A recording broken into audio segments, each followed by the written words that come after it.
early 1980s, and then also looking at S&P 500 earnings. Typically, operating results tend to be coincident with a recession, and right now we're beginning to slip into an earnings recession that probably last until the summer of this year. So I would tell investors that when investors finally do start to look across the valley, the turn will be very, very quick. The S&P has gained an average of 13% in the 9 months after the Fed has paused its interest rate policy, because it typically starts to cut interest rates 9 months after. And when you see the market up by double digits, you see all sizes, styles, and sectors in positive territory. I think you don't want to be wrong for too long, and therefore on the sidelines for too long a period of time. Looking across the valley, I think a lot of people are looking across the valley. I think that a lot of people are crossing that valley, which is the reason why the valley hasn't happened. I mean, basically, people are getting ahead of the downturn, and I'm wondering at what point you're going to end up. Can you do all that again? Because I'm lost. Basically, listen, no, seriously.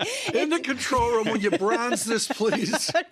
Sam, help me here. Start again. No, just for me, so I can catch up. Valley high.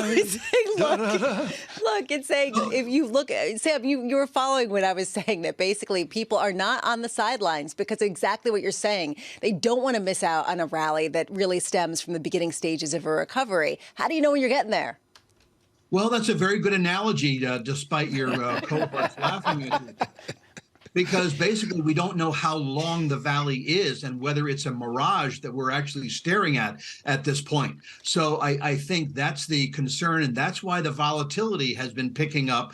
That's why investors are now questioning whether the October 12th low at around 3,500 will hold. I think certainly we have to retest that level to decide if the October 12th low is the low for this market, or, as some technicians are saying, no, we've got to drop down to a further Fibonacci retracement level around 3,200 on the S&P. So I think right now the question is, how can you as an investor, in a sense, rein in your emotions so that they don't become your portfolio's worst enemy? So we're talking about reining in emotions. I wanted the emotion of big tech. We talked about how they were a dog if interest rates were going up, and now people are saying that they have the ability to cut much more than others. Where do you stand on that? Will that still be a leadership as you look to indexing?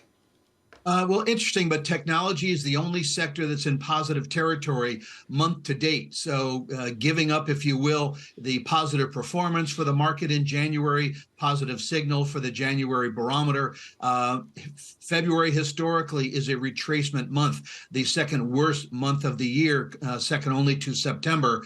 But technology does have the growth potential, does have the profit margins, and I think it has investors' attention because they want to gravitate back toward the growth area. Typically, following a down year, investors rotate from first to worst, meaning going from the defensive consumer staples, healthcare, utilities, into those groups that were beaten up the most, and tech was one of them. Hey, Sam, thanks for this. As always, Sam Stovall there of CFRA, alongside Lisa Bravitz, and the valley this and through the valley and on the other side. You have to look across down the into valley. the valley and across it. So that you don't miss it. This is David Gurrow saying this to me a couple of days ago. Down on the banjo. Valley. No, David did it on the fiddle. Down, the fiddle. and he's really quite good. But that's the fiddle. Yeah. The fiddle's like a violin. Like yes, that's good. yes, That's the banjo. This is the banjo. This is the down in This the is valley. great radio. This is Valley fantastic. so low. No, keep going. I like that. My That's father great. used to sing this. All right, now, just keep going. Over a can of Jenny Cream Ale. How many cans did you consume? Well, it depended. That's like a 10-year-old. Down in the valley, valley so low, Bramo is gloomy. This works. Hey, is that going in a promo as well? ChatGPT said no. Okay. But you're not.